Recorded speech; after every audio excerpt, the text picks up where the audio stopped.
Hello hi नमस्कार welcome back to my YouTube channel Peace Wonder Creation and thank you so much for watching Peace Wonder Creation. Hey everyone आपण माने तो रज queen 2024 निहाती देखिथिबे आ जदी देखिथिबे मुमिता को निहाती भाबरे जानिथिबे। रज क्वीन 2024 रे फास्ट रनर्स अप हेतिले एई मुमिता दास। से खूब भल परफॉर्मेंस दे रज queen fast runners up tagline जीति जाइथिले।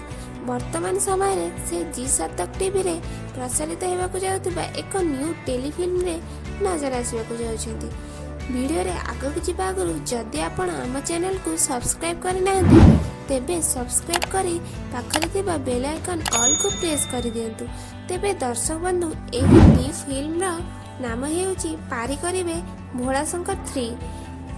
एही फिल्म रे लीड एक्ट्रेस रूपे नजर आसबाकू जाउछन्ती मुमिता दास एवं लीड एक्टर रूपे नजर आसबाकू जाउछन्ती राज राजेश।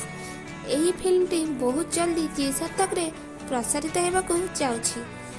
तेबे एमानक जोड़ी आपण मानकू केमिति लागिला कमेंट बॉक्स रे निश्चय कमेंट करबा सह वीडियो टी भलो लागिथिले लाइक निश्चय करि दियंतु। रहिली जय जगन्नाथ।